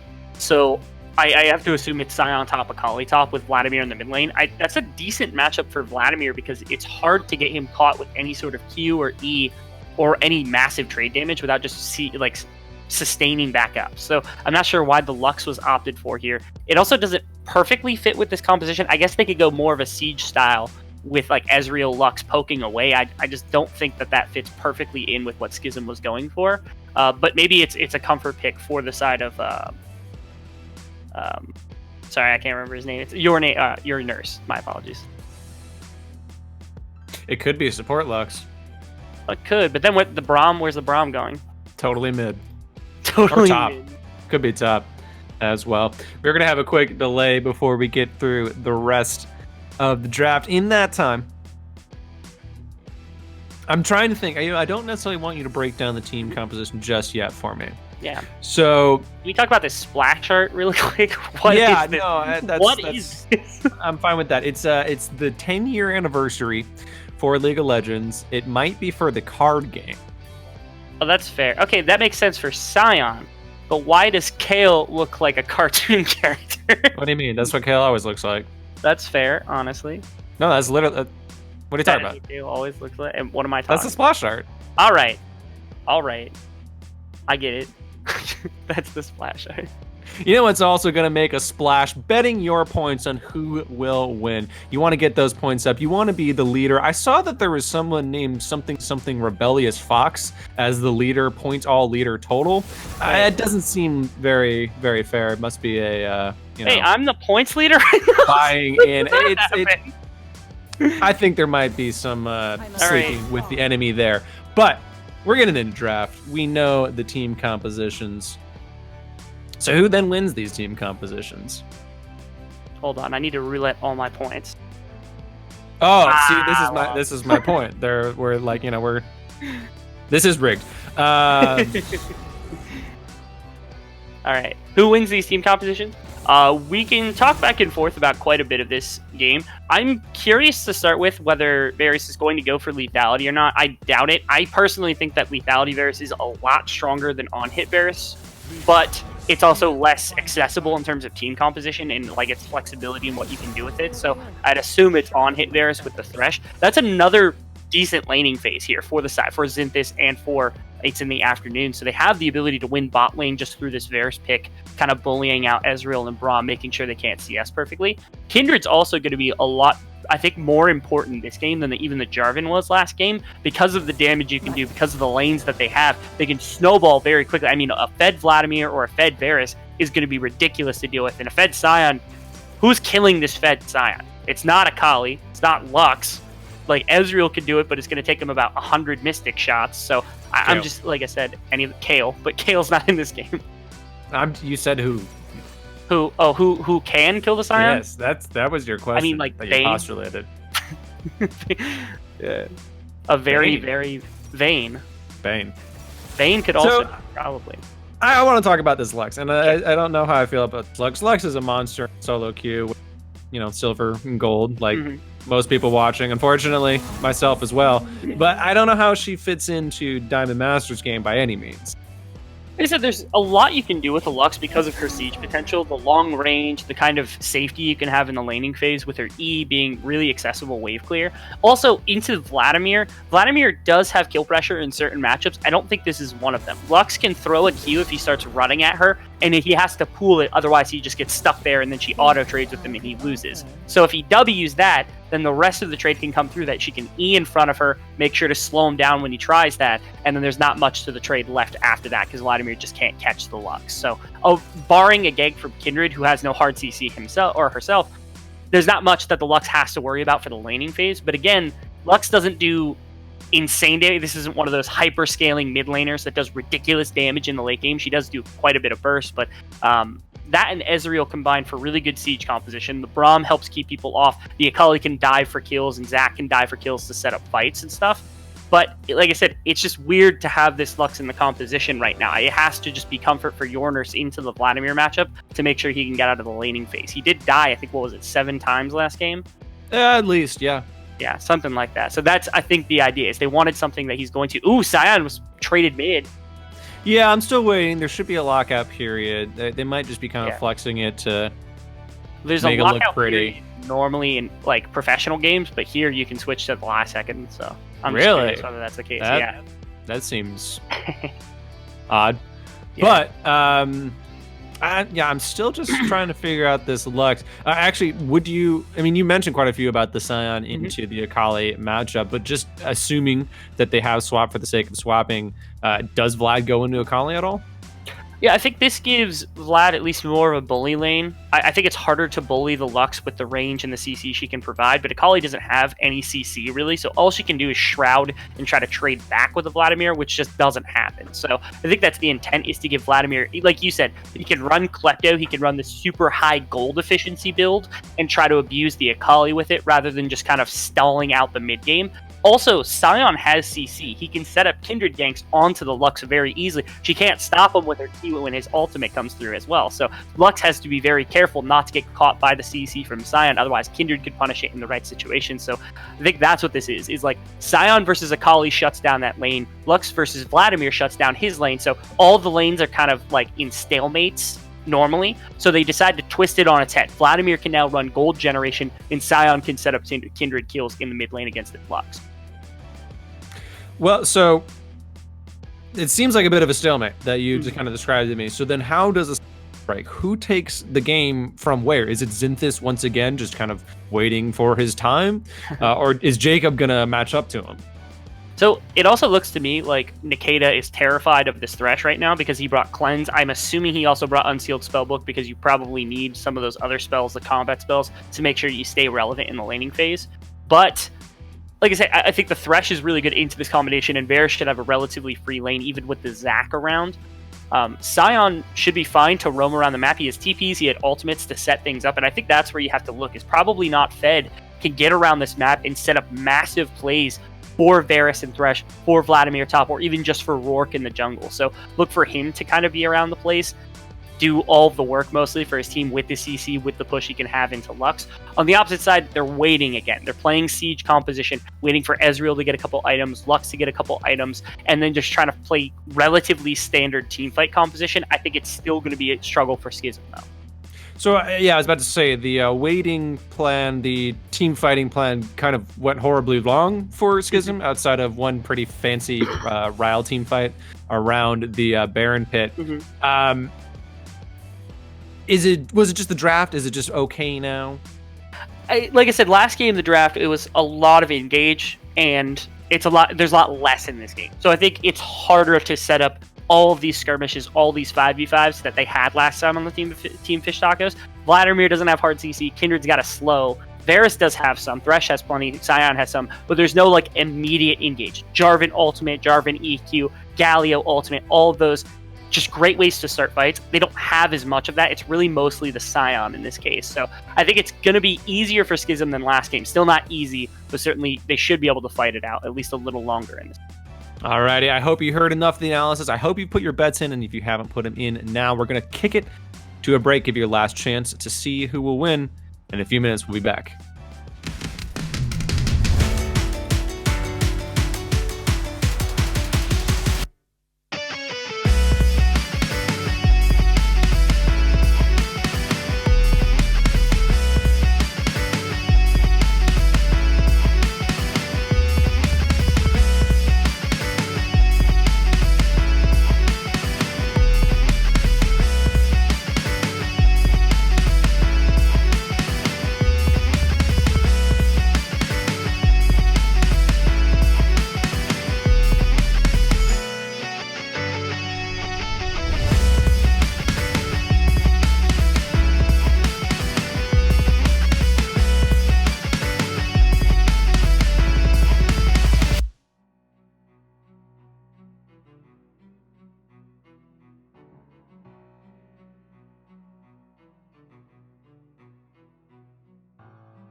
Welcome back, folks, to the rematch, I guess, as it were, between TFT and Skizm. Things went a little bit awry for TFT in the game, but they were able to win last game, although Skizm did show a lot of scaling options. But you know what was also shown right before we went to the break? Rebel is extremely bad at betting. It seems like a lot of you are really bad at betting as well, and I don't think gambling has many homes, but you know what's a safe bet? Using your Prime subscription on the ABL series Twitch stream. It helps support the streams. It helps bring beautiful productions like the fancy skyline that you see, as well as the replay system that you'll hopefully see here pretty soon. But before we get into replays with a 5-man bush setup for the side of TFT, who's going to die first? Who's going to die first? You always ask this question. It's such a tough question. Yep. For this one, I think it is going to take a little bit longer. Again, I think it's going to revolve around Rourke getting into one of these lanes. I really do think Yorners, with no way of cleansing off the CC from Sion, is probably going to be the most likely target here. So again, I would call Rourke in the mid lane against Yorners. I'm going to give it 6-7 minutes. Probably have to burn her flash before they do anything, but I'm going to say, little bit of wear and tear, a little bit of kind of wearing down that lane, and it's probably going to come through. So speaking of Yorners, he has kleptomancy. Yes. Do you have any comments about that? I don't know that I like that into Sion. I think it's going to be difficult to proc. Like I said, if she walks too close to auto attack, then he's going to be able to hit her with an E, get an immediate comet off, and then once he has Q, he can abuse her with a Q as well. So, like I said, there's too much trading potential for Sion, especially early against a Lux with no real resistance. I don't know that Klepto is actually going to be worth it. She probably should have just gone something like Comet that she could stack more damage, or even something like Dark Harvest. Just try to scale even later into the game with those like low percentage kills. Well, it's early in the game, and we do have an early invade from the side of he was scouted out. Instant pings onto him. He's going to take a little damage here. I think he can walk it out, and he does. It looked like he got at least 1 or 2 of the chickens. Yeah, I think he got. Yeah, I think almost all but 2, maybe all but 1. But yeah, nice little invade there from Obelisk. He went right from his blue into that jungle to get that raptor camp. So yeah, he smited, so he must have been able to pick up the large one as well. Lots of experience going his way, and Rao with a really great trade pattern, feeling a lot more comfortable on this Akali earlier than he was on the Kale. Yeah, that he was. Really nice to see also. The Conqueror stacking on Akali does make her very, very difficult to trade into. That's basically any champion, even Vladimir. He can sustain that, but it's still kind of difficult for Will Win. So I do like it, though. Will Win didn't have a great performance last game. He looked at least a little outclassed by Real. I like that rather than kind of opting for another winning lane that he might lose. They just give him kind of a neutral lane or a lane that he can sit and scale in rather than kind of forcing him to have pressure. I understand neutrality, but a flash away from Yorners, and actually, shield might be just not what he needed. It might be a kill. I don't know, probably not fed. He did use his flash. Nice disengage from Yorners. I was actually going to mention that I'm extremely disappointed with that walk-in right there from probably not fed Yorners. He's just so close to dying, but... Around the edge? No. Okay. Not going to. Rourke is going to pick up, I believe... he's not actually going to pick up his first mark, as he's not picked up the Rift Scuttler just yet. Level 2 here for Nikita. Did I do that right? You did do that right, yeah. Oh, okay. That was like my 12th try, but he does get Death Sentence and a Flave for a little bit of damage from the side of Xynthus, and it's the afternoon. I'm still really looking top here, though. Good sustain coming out of Will Win, but I'm very disappointed in the lack of Cole and Kleptomancy. I feel like if you're going to do it, you're going to do it all the way. You got to do all. You got to go that gold generation route. Yeah, I've seen a couple of things I want to just make mention of at a few places here. So number one, Kindred made a really good adaptation. Rourke knew that the blue buff was rushed and then immediately walked into his jungle to get Raptor Camp. So he went into this topside jungle to take away the Gromp and the Wolves. So that's at least a couple camps that would not have gone his way, and a little bit of punishment there. Thankfully, he was spotted out by Jacob, so it's not as punishing. Speaking of getting spotted out, interesting gank path from Obelisk does set Will Win a little bit off. Nice flash away, but I think that the E did land. Let's see. No, he's actually just out of the way. Very nice flash. Yeah, really nice. Will Win. Yeah, the phase rush also is going to get him to walk out of there. So even if Akali's able to follow up, I don't think she had the energy to do anything but auto attack there. So really good, really nice job from Will when he has that 10 CS lead and the TP to come back as well. So no real punishment so far. So he knew from day one that he should have not gone Klepto, but I think if you can go 0-2 and you got 1,000 more gold, that's fine. Yeah, that's perfect. Could be why I'm a lower MMR than him, but that'll be that's not a big issue. Death Sentence have been landing nicely from Probably Not Fed, as well as the roots from Yornos. I actually really like to see that with skill shots early in the game to kind of remind your opponent that you're going to hit them, that they need to be on their toes, even if it's just kind of a Death Sentence on Nikita. He's fine. But later in the game, Jacob, Yornurs, even Ryle might not be feeling it as well with Zinthas backing him up. Important invade there, right there. So they knew the blue timing that's going to come through for the Zac because he rushed that buff down very, very quickly. Because they have the timing on that, they ward it out. They're going to be able to see Zac coming into his bottom side here. No Gromp, no Wolf Camp yet because of the late take from the Kindred means Rourke's going to get at least a small camp advantage. And the vision on the Zac means he's in kind of a rough place. Obelisk, I think he actually just got outplayed in terms of the jungling just by pathing alone from Rourke. I really, really like what just happened. I was just checking in with Rourke to see how many stacks he had so far at 1. Want to see him get that 4 and really even the 7 mark. And because of it, I lost what my point was. But you did make a great point of the invasion. And actually, I do remember what my point is. Oh, look at that memory and unlocking Synapse. You had mentioned that Zinthas and his afternoon have warded out this blue buff. This is the second time they've done that this series. Yeah. If you will. And I'd like to know where that comes from, whether it's communication between the entire team, if it's just, what Zinthas does every single game, et cetera, et cetera, et cetera. But it's very, very nice team play from them that's giving Rorik a really, really comfortable path to level 6 in both games. Yeah, it was... Last game, it's a lot of the information and being able to track around where the Gragas is. In this one, I think it's really protecting this Varus and Braum. They can get engaged on here. We see they are getting engaged on. Jacob doesn't have a lot of mana. And actually, the Unstoppable Onslaught coming in is going to hit the wall. And actually, a flash forward from, Rorik and Nikita. Maiko down here does get first blooded on Teamfight still going flash away from Obelisk. TP in from Will Win. He does have the Hemo play. He's not going to drop it just yet. They're actually just going to lower the health of Obelisk. They're not really worried about it. They're worried about Ryle. Ryle has to dash away, but he is going to go down to Rorik. That's the second kill of the game for him. Root does land, but I don't think anyone really cares that much, and Invade goes extremely successfully for TFT. Oh, wait, I got to see. Lux did not get that buff, so I thought maybe that little recompense at the end would have been good. I want to see maybe a replay of that if we can see at least some of the extended fight. I don't know if that's going to be good. Yeah. Take a look at what happened in this. Yeah, we see Rourke just running down this Braum pretty easily. And then the aggression is onto Thresh here, but because he has a little bit more tankiness, it's difficult for the Akali to close this kill very quickly. And then the ultimate from Rourke is going to save his bot laner. And then a little bit of CC, you got to get away if you're, and he is not going to be able to. And then, of course, the blue at the end. Again, this all stems from just the vision they were able to get just a second ago. One quick push, one invade from this Varus and this Thresh gives you the information necessary for a play like that. It's a really, really easy thing to do. And that communication, as you said, on point, making sure everybody knows and knows what's about to happen.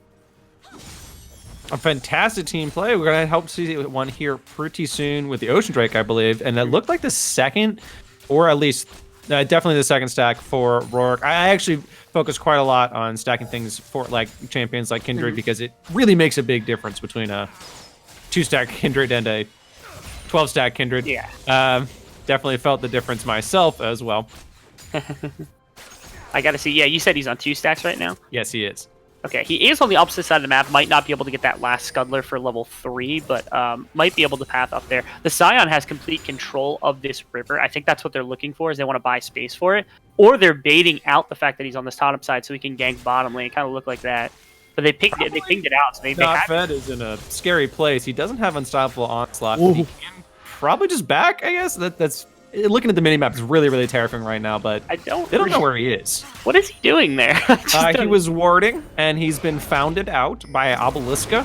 Obelisk does not actually have his passive, though. See how much damage. Probably not fed. Wants to unstoppably onslaught right into your nurse. Here comes Rorik out of nowhere. Flash immediately from your nurse. And no passive on Obelisk. He's going to have to walk it out. Here comes Ryle as well to try to help his team out. He does not have his ultimate ability, however. And it might be a disengage. Where did Rorik come from? Rorik was on the bottom side taking his Krug camp, and I think he wanted to set up a dragon play. In fact, I think that's actually where we're going now. But he saw that his mid laner there was kind of stuck in a precarious position, so probably just he's like, all right, well, if I'm stuck, we're just going to engage. And he goes right onto the Lux. Ooh, Speaking nice of stuck, a hook flay onto Jacob's going to be the first death for him. Root as well is Nakaida. He's going to go down as well to probably not fed. Lots of damage coming out of that Scion, surprisingly, at least to me. And the Dragon goes as well. Another brilliant team play and team fight won by TFT. It's looking even cleaner than the previous game. That it did, yeah. These team fights, they're just well communicated. Everyone's contributing. The Vladimir roamed down for his TPA to get down there. You'll see this, yeah. So they have mid lane push pretty easily right here. And they have a little bit of vision control around the dragon. So they know that the blast cone, or the vision cone right there was just taken. They're waiting for the Ezreal with this push to come through. So they see him. Here comes the Thresh hook. They knew he was walking through because of that ward. And he just goes down super quickly. Then Braum gets caught on the backside. Like I said, this is just super high percentage play. As long as they have that vision there, they're able to see where he's at any given point. Like I said, the setup for this team has just been immaculate so far in this game. As you said, it looks even better than last time. Yeah, they're looking extremely comfortable. In fact, actually, Will Win clearly has enough gold despite not taking our favored Kleptomancy. He's actually even with Ryle right now, having 3 assists and just a little bit of a XP lead. And he's matching up against Jacob and Nakaida right now. Nikita. That's what I said. And you have no VOD to prove otherwise. There's a bit of a CS discrepancy in the mid lane, but it's definitely matched with Rorik and Zinthis in the jungle and bot. Oh, absolutely, yeah. Like, Rorik is right now the beneficiary of this early game. He's had dragons, he's had stacks, he's had kills go his way, and now Zinthis and It's the Afternoon have a pretty easy lane to deal with right now. It's in the Afternoon, standing there menacingly. That's rough, and the flay back as well. That was a little scary, actually, from Rao, but he knew what he was doing. Oh, he was feeling himself. Piercing arrow is actually pretty strong already from Zinthis. He doesn't even have a single item, and that is the on-hit build, I believe, right? But a collapse is onto the unstoppable. Probably not fed. And he'll walk himself away. Yeah, another benefit to having this. Oh, Obelisk. Oh, Zinthis. Cannot be. Oh! Zinthis is just looking fancy. He does have the lantern to get him out. Death sentence goes slightly wide, but his fancy footwork is making him look like Jackie Love almost from that 2-year-old VOD that no one remembers. A little bit of damage coming out of Jacob, but it's a 4-man team 5, or a 4-man squad from TFT in the top lane, not matched by anyone in the bot lane, is Will Win. They're going to have to clear out this wave as fast as they can, or else it's just going to keep taking towers. The big thing is wants to engage. Yeah, there's no ult here from the Scion or the Varus, so a fair amount of this CC is not available, especially in counter-engage. But there's no engage here. The only thing that you have is Obelisk, and he had to back. He was the lowest member on this team, so aside from maybe like a Braum Flash ultimate here, there's no great way to engage into this team. So they have a 5v4 that they're winning right now on the side of Team Fish Tacos, and Vladimir just freely pushing on the bottom side. They are maybe looking for like a death sentence, something like that. That does go on to Nikita, but cleanse really quickly out as well. They're just fighting over the vision right now, keeping as many people top as possible. Will Win continues to push those plates down. Ryle finally has matched him. Root barely goes wide onto Zinthis. He does have his flash up. He's very, very calm under pressure. And Power Q is pretty nasty. Clear the wave. Everyone keeps still posturing. Yeah. But nothing just yet. Yeah, most importantly about this is, like I said, they burnt plenty of time. They're getting all these minions, a couple of tower plates in their advantage, and there's no response at all from the side of Skizm. There's nothing that they're doing right now to punish it in any meaningful way. Obelisk, this is the first thing you might see. He's looking for probably not fed. He does not have the unstoppable onslaught, but here comes help out his mid laner to bounce away from Obelisk. He's bouncing himself out of it, and that is actually at least going to save his blue buff. that being said. Yeah, and from that, we saw a roam from Akali maybe to look for a team fight towards the mid lane. That's not going to get anything. Obelisk already back, so he has no gold to buy anything, and he has this Rift Herald he has to use very, very quickly. I think he's only got about a quarter of the time left. So, what is that, like 60 seconds he has remaining? He has a minute to make a decision on where they want to drop that, and they have no waves really to use it on. So he's going to have to probably just force it somewhere and not get an effective Baron or Rift Herald proc. Yeah, it's going to be flashing on him here pretty soon. He's going to really have to hit it, I guess, in the bot lane or the mid lane. Maybe he's waiting for the Drake fight to try and pull the attention of TFT away. He's got to be down to about 20 or 30 seconds at this point. Not sure exactly, but he's not feeling he's actually going to back with it. I mean, yeah, you get a couple of empowered backs. I guess you could throw it down in one of these lanes and try to just set it up as a future play, maybe. As you said, maybe look around the dragon fight, try to get some priority in the dragon area as they respond to it. Okay, they drop it top, so yeah, this is the slow play. It's going to slowly walk up top lane, and it's going to pressure that tower. Is taken by Is the Afternoon, followed up by Aurora. Lots of damage coming out. Flash forward onto Yorners. Yorners drops the stopwatch, but he's not going to be alive for very long. Roar picks up his third kill of the game, a kill as well. First one, actually, for Xynthus. He takes out Nikita. Oh, very, very nice ultimate from Roar, keeping himself alive. TP nice in. Hook. Death sentence as well onto Ryle. Ryle is just falling apart in this team fight, and everyone backs off. And actually, Wilwin's still kind of feeling it. I don't know if he has enough damage, though, even with probably not fed there. Should be a dragon pickup for the side of TFT after their third or fourth straight very solid team fight. Yeah, both Jacob and Obelisk are still alive, but they're not going to be able to prevent this tower from going down. The Rift Herald is still pushing topside, so they probably do lose their tower to that, but free dragon, free mid tower here to push up your vision line, and a one team fight very heavily. Now a 6,000 gold lead at this point. They're playing in just an immaculate macro game right here. Another death sentence is landing in a flash wave.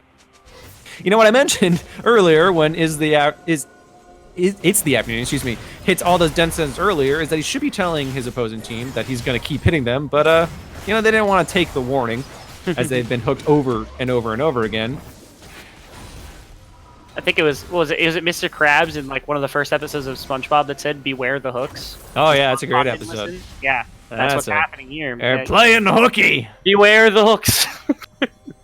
That's a great episode. Always a great sign when a team is so far ahead that you start SpongeBob, but a 5,000, 6,000 gold lead at 17 minutes is pretty large. That is what, a 30, 42, 52,000 gold total. 6,000 is over 10% of the entirety of the gold in the pockets of TFT, not just in split anywhere. And actually, who does have the gold? If production might flip over about a 1,400 gold advantage for Xynthus, and then just a massive snowballing from the side of Roar. Yeah, Rourke is, like I said, he's been the beneficiary of this very aggressive early game. He's the one collecting most of this gold, getting the movement around the map, and he gives us a massive CS lead. He actually has he has the fourth most CS in this game as a jungler, which is just unreal for him to be able to keep up at that level. So he has so much gold in his pockets. The Warrior already completed. Looks like Black Cleaver, or my apologies, Blade of the Rune King going to be finished here soon too. All these item spikes from this team too. You have Proto Belt on the Vladimir and some cooldown reduction from the Fiendish Codex. You have the Adaptive Helm from the Scion. You have 2 on-hit items on your Varus. This is a super strong team that's spiking in the mid game where they're going to be their strongest. That being said, though, there isn't a whole lot to do. It's only 18 minutes in the game. The Rift Herald has been taken. The most recent Dragon has been taken. No Baron, no Tier 1 towers, just vision control for the time being. So, in this kind of lull phase, what can Skizm do to close this large gold gap? What I want to see them do is definitely contest in their jungle for vision. They also need to make sure their lane assignments are good. I'm actually scared about this one. We're looking at it right now. Vladimir versus Ezreal is not a lane you want the Ezreal to be in. He can E away, but if Phase Rush is procced from Vladimir, he can absolutely all in and burst out this Ezreal, especially with no magic resist whatsoever to speak of. So Jacob has to be very cautious on his own in that lane. Dragon, is it up soon? But we'll see. It should be, I think, about 3 minutes. at this point. That's just kind of a guess based on my assumption of time currently. It might be a little bit earlier. Flash forward from the side of Will Win. Oh, he did get the Hemo Plague down, and he will pick up a kill on Jacob. Sounds about just under 2 minutes as well for Dragon. Wonder what Dragon it is. The Death Sentence finally does go wide for the first time. Yeah, but pressure off on this top tower. Yeah, they're going to be able to probably push down this top tower. Obelisk tries, but the E away for the Thresh prevents any engage. Rao's really looking for this. He's forcing as hard as he can to kind of drop. File is already down. Death Sentence does land. And actually a lot of damage from Rorik. And ooh, there is a shutdown for the side of Yornar's. Great ultimate, but Xynthis has finally made his way into the fight. He is firing. He is free firing and just cleans up the fight for his team. It looked a little good for the side of Skizm, but that is a very, very scary ADC.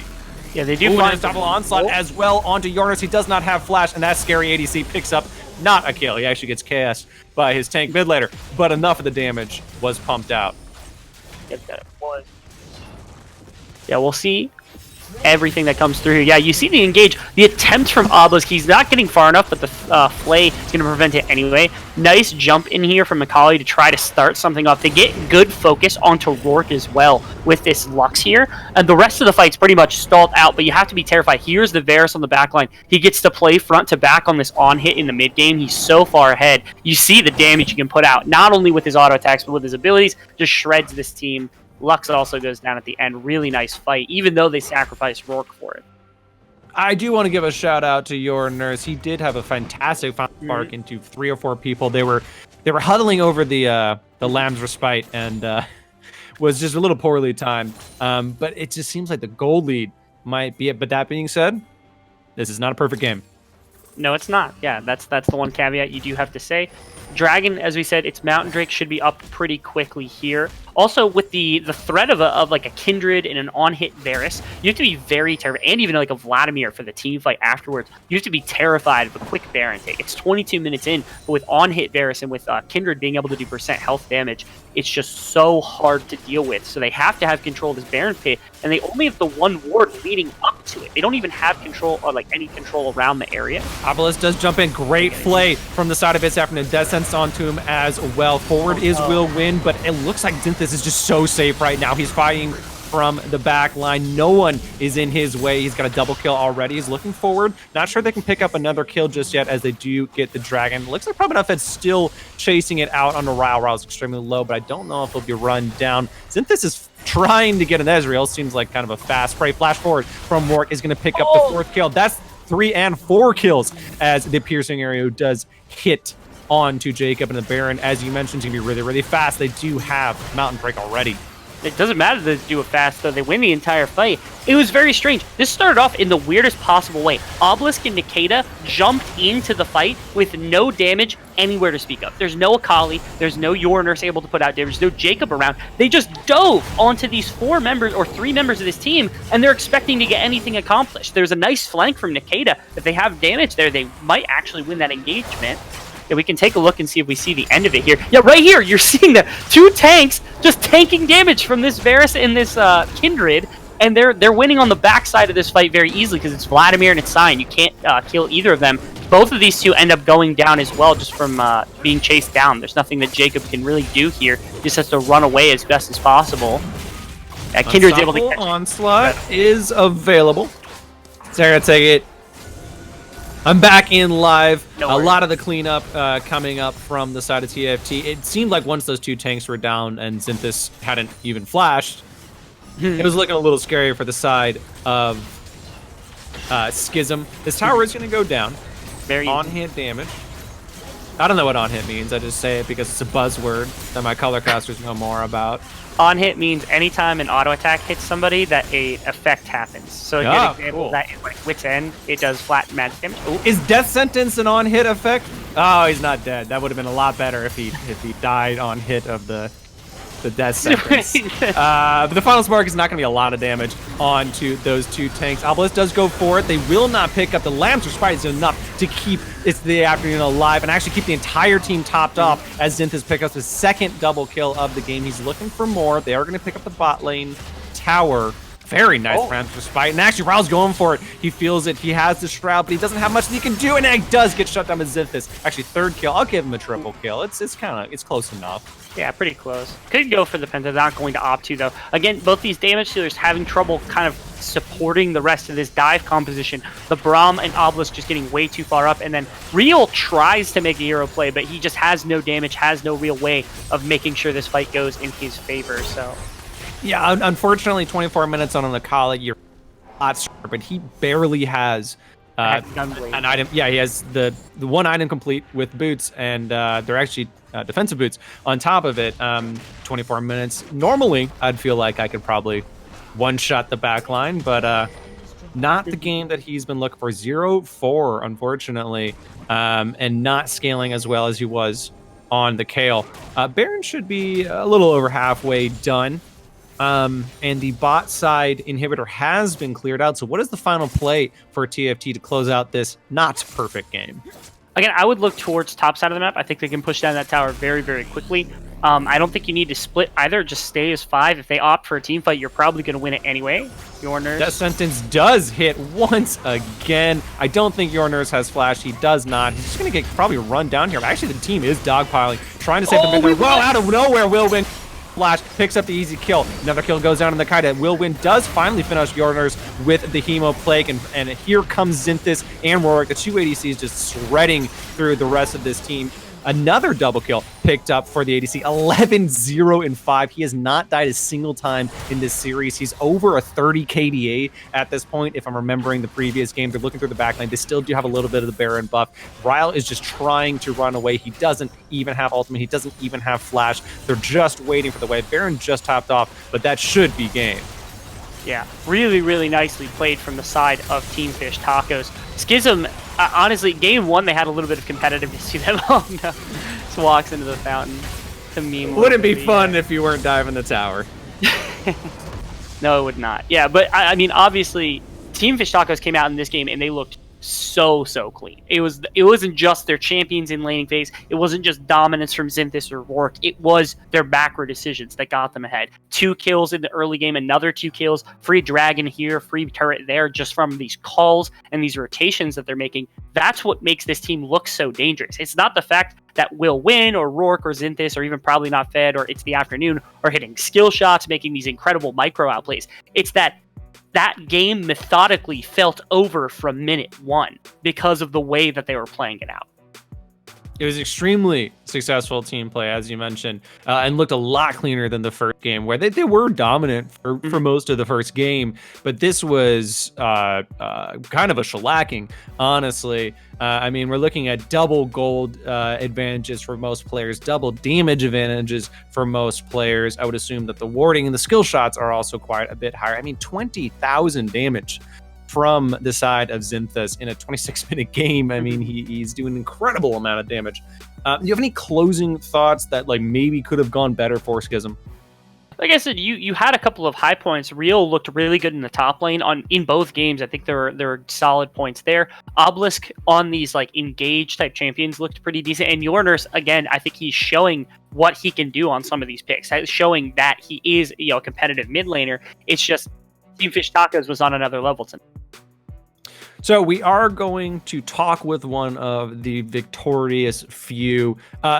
Rebel, as my color caster, I would like to kind of look to you to not only decide who we're going to chat with, but give them a bit of a more in-depth chat that I might be able to produce. So who would you like to talk with? I think Rourke was amazing through both the games. Game 1, obviously Zinthus did all of his work. Every single player on this team was amazing. But Rourke in Game 1, his constant engagements on the Jarvan were really, really good and won a lot of those team fights. And in this game, the early game prowess on his Kindred just shone through. All right, let's see if we can get an interview with the jungler from TFT. How's it going, Rourke? Oh. Hello. It's going pretty good. I mean, those games felt pretty clean. Did we give you any warning? No, but... okay, cool. That's what I was kind of expecting. Yeah, I was like literally mid-sentence, but it's fine. We're here now, so... Sweet. Well, congratulations. RoboFox is our color caster. He's going to give you a couple of questions to see how you feel about the match. Sounds good. Yeah, coming into the day, I know you guys are an incredibly talented team, but we know Skizm's been kind of popular. Was the way the games went what you were expecting before the game had started? Is that how you wanted these games to go?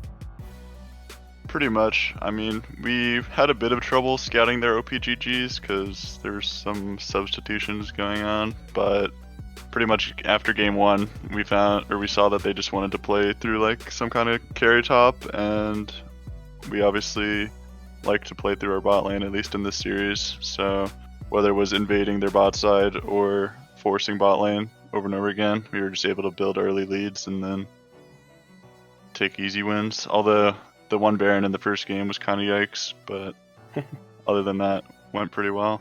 Yeah, the 50-50 was a little bit rough. Talk to us about maybe the communication to shut down Real game one. There was like a 7-kill Kale.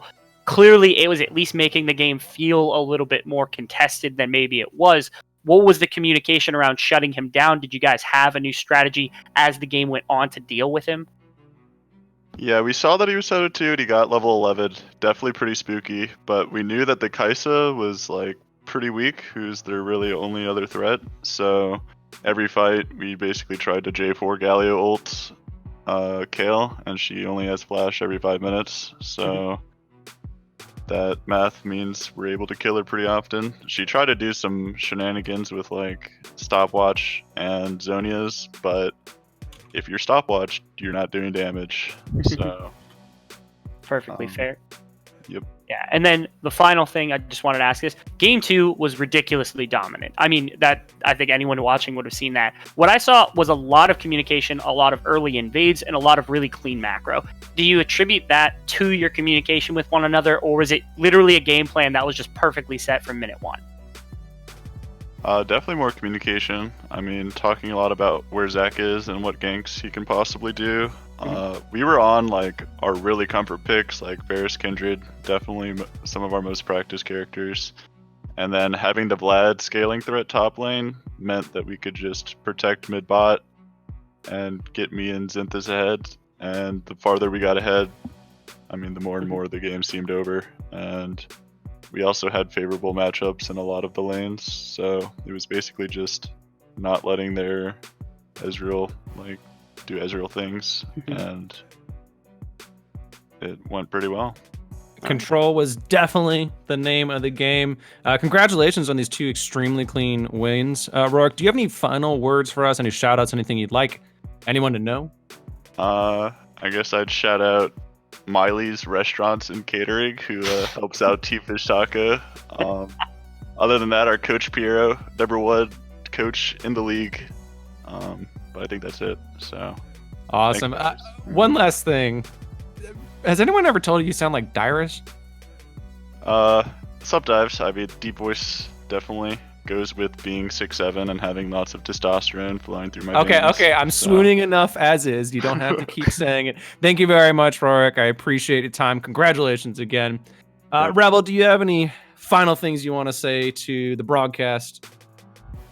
Oh yeah, we had a couple of really good games tonight. We saw the strength of TFT coming through right there. I think a lot of teams have to at least keep them in mind. We got more games coming through tomorrow. I think we have, Crowned eSports Essentia, Frontside Lucky, Rise eSports Skizm, Recon 5 Battle. What I'm saying is there's some good games tomorrow. You got to watch those too, because tonight's were exciting. Tomorrow's going to be even better.